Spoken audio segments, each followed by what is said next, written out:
a woman with huge goals, but you just can't seem to find a routine that works with you instead of against you, this video is for you. The truth is, most of us set these big goals and then we get stuck. There's too much to do, no clear starting point, and it just feels absolutely overwhelming. But what if I told you that if you focused on just 20% of the right things, you could actually make 80% of the progress? In this video, I will show you exactly how to cut through the noise and prioritize the things that really move the needle, so that by the start of next year, you could be a completely unrecognizable version of yourself. By the end of this video, you will know exactly how to stop overthinking and become a doer instead of just a thinker. So here's what we'll cover in today's video. Why motivation fails, the non-negotiable time slots you have to block in your calendar, the 80-20 principle and how to plan around what matters most, and how to finally make your routine stick. I have built a consistency thanks to which I'm getting up early in the morning and going to the gym. Me going to the gym is now officially part of my routine. It's not a question, do I feel like going to the gym this morning? I never even asked that question because yes, I am going, unless of course I'm sick or I'm on vacation or there is another really important reason as to why I can't go. In the morning, I get up and I go to the gym, and I do that every day of the week. So let's start with why motivation is not enough. Everyone always asks me, how do you stay so motivated to go to the gym every morning? And the truth is, I'm not motivated. Most of the times, I would actually much rather stay in bed and sleep. But what gets me up in the morning is consistency. I've talked about this in other videos already, but having a clear routine and consistency is so important, because motivation always runs out at some point. Motivation is what will get you started to go, but it's not what's going to keep you going. You see an inspirational quote, you see someone else's gym progress, and you feel motivated to do the same. This is what's going to get you started, but it's not what's going to keep you going, because motivation fades. Motivation is great and we want that, but consistency is what we are really trying to build, because that is what is going to make you build long-lasting routines that you might just stick to for your whole life. But in order to do that, your routine has to be working with you instead of against you. Now, what exactly does that mean? Let's take me as an example. I used to go to the gym super consistently for 10 years maybe, and then I stopped. It was around COVID, so I actually didn't stop when COVID started. I actually continued doing home workouts for several months at home, but what really got me out of my routine of going to the gym is when I stopped working. I used to have this very clear routine of getting up early in the morning, going to work, and then going to the gym. And the second I stopped working, that was out the window. I didn't have to get up early in the morning anymore. I had no clear schedule, and for some reason I was also not really able to build that clear schedule for me again, because me not getting up early and going to work in the morning pretty much made my whole routine fall apart. And I actually didn't manage to get my butt back into the gym for years after that. But when I did get back to the gym, I made sure that my routine was going to be working with me instead of against me. I have a normal 9-to-5 job, meaning that if I want to go to the gym after work, it will be around 6 p.m. I don't know if you've ever been to the gym at 6 p.m. It is chaos.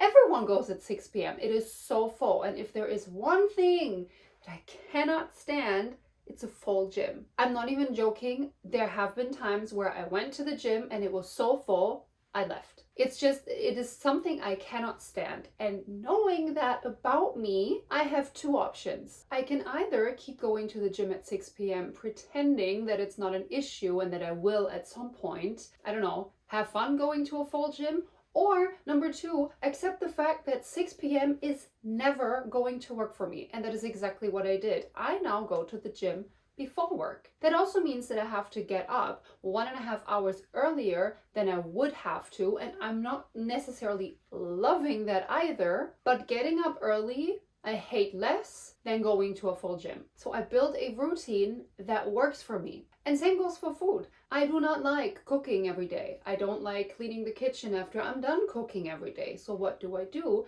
when I do cook, which is still several times a week, but not every night? I pretty much cook for a whole football team, okay? I make massive portions so that I can freeze half of that or put it in the fridge, which then lets me have ready to eat meals in my fridge for the next day. Because let's be honest, if you have a ready to eat meal in your fridge that you only have to pop in the microwave, chances are you're gonna eat it. And so this doesn't only prevent me from having to hate my past self and ask myself, why did you not make more food so I could eat it today? But also make sure that I don't do things like Uber Eats because I have nothing to eat in the fridge and also don't feel like cooking.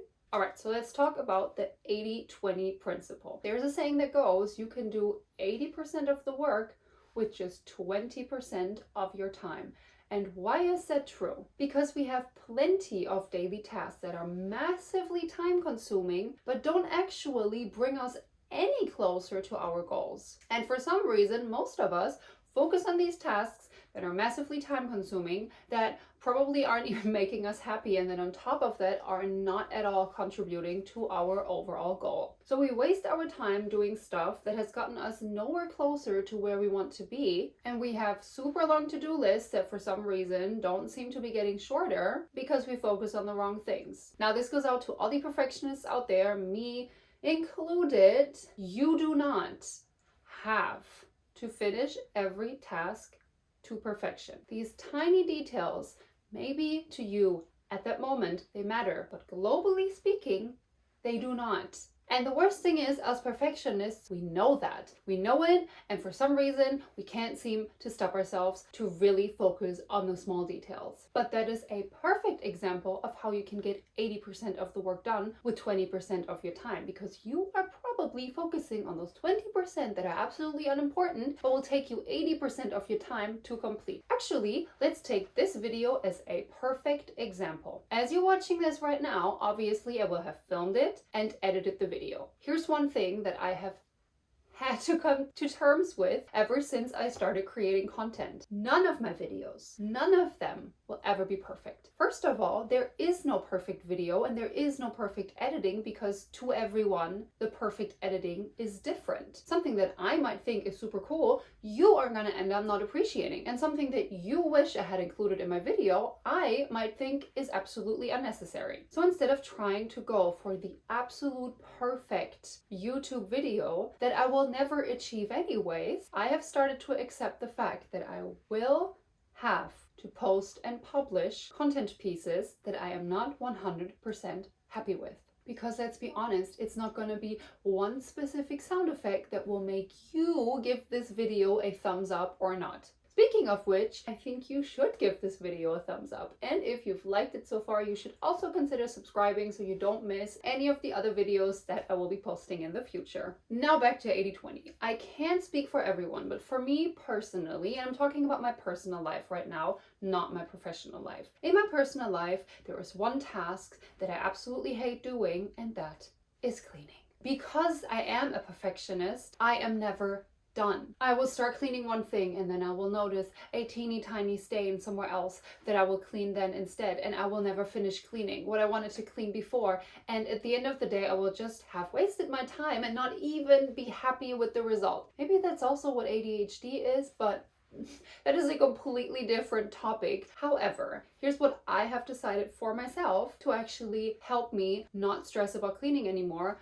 I am going to be hiring a cleaning lady. Now, I've talked about this with my mom, and she actually thinks it's ridiculous because I have a tiny apartment and I could easily clean it by myself. Hiring a cleaning lady does not mean that I can't do it. It means that with my time, not only could I be doing something that will get me much closer to my actual goals, but also the cleaning lady will actually clean the whole apartment way faster than I could have done it had I done it by myself. But the thing is, certain tasks you should outsource. Could I clean the apartment by myself? Yes. Would it save me money? Yes. But would it save me time? Absolutely not. By hiring someone to do it for me, not only will the result be better and she will actually do it way faster, but also I could be doing something else with my time instead of cleaning that will get me a lot closer to my goal. Filming this video right now is one of those examples. Today is Sunday. My cleaning lady that started today was just here, cleaned my whole bathroom in 40 minutes, and now I'm sitting here filming this video, which had she not been here, I don't know if I would have managed to do that today. Now, I'm not saying that you should all hire a cleaning lady, but what I am saying is please look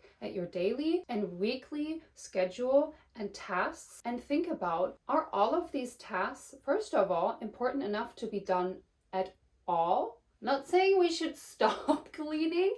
I'm just saying I feel like there's a lot of things that we do that we kind of just automatically do. But when you start questioning it, you're realizing there's kind of no point. So that's number one. Are there tasks in your weekly schedule that you might just, drop completely? And then also, are there tasks in your schedule that you could easily, that's the important part, easily outsource, have someone else do, or maybe do only every other week, or save time. Now, if you have one specific task in your mind right now as you're thinking about it, I would actually love to know what that is for you and what impactful task you are going to replace it with. So feel free to drop in the comment what annoying task that is getting you nowhere closer to your goals you are going to delete out of your routine and what you're going to be doing instead. But obviously, I'm not only going to tell you what we're not doing anymore, I am also here to tell you how to build that new routine and actually make it stick. As I said probably 15 times in this video already, you need a routine that works with you instead of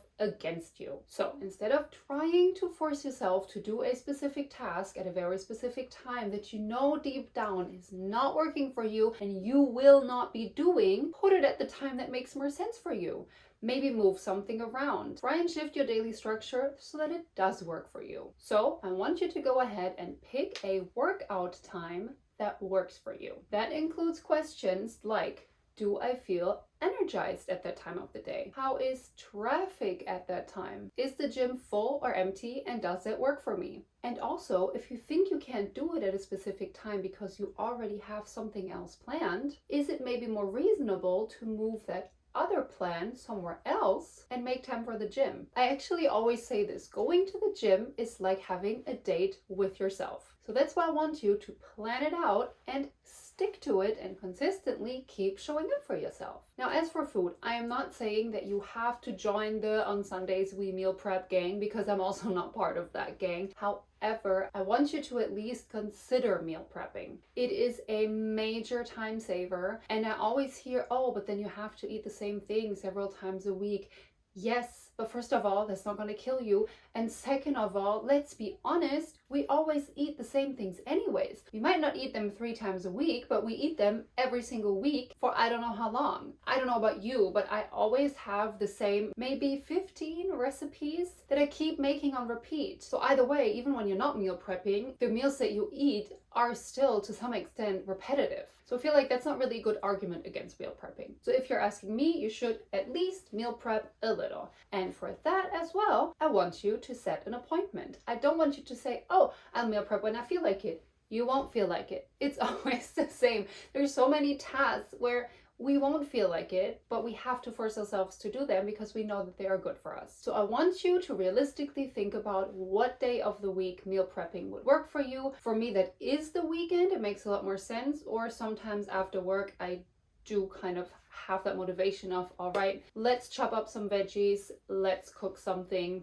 But realistically speaking, it is on the weekend. If you only meal prep one meal, let's say you make a big fat lasagna that will give you 8 pieces of lasagna, and that's 8 meals. Then you could easily freeze 5 of them and have the other 3 in the fridge for the next week. And what's great about meal prepping is that you also only have to go grocery shopping once instead of all the time. All right, another last tip to have your schedule actually be perfect and have your routine function for you and you sticking to it is to literally block time for nothing. Now hear me out. You're gonna think, wait, no, I thought we were gonna do more. What do you mean block time for nothing? I mean block literal time slots of flexibility. First of all, some tasks, even though we thought they were gonna only take an hour, end up taking 1.5 hours. And if we don't block time for flexibility, that kind of messes up the whole day. And then on top of that, sometimes during the week, for some reason, I don't want that reason being, oh, I didn't feel like it. That's not a good reason. But there's always a good reason to not be able to finish a certain task. So if you have a 2-hour time slot on Saturday, you can finish that task.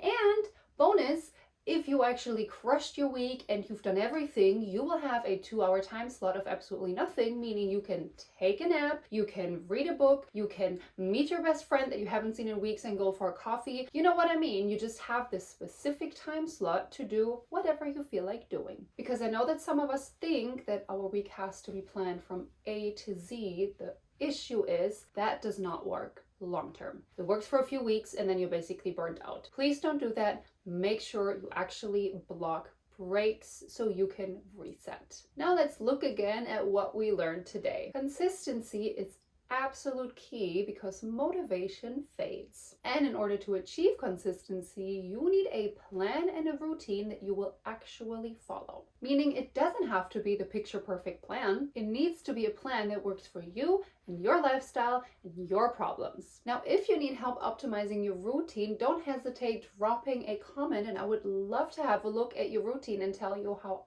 I would optimize it. If you like this video, make sure to give it a thumbs up. And if you found any of these tips helpful, make sure to subscribe to my channel to not miss any of the videos that are coming. Thank you so much for watching my video. It actually means the world to me. Make sure you take care of yourself and I will see you in the next video.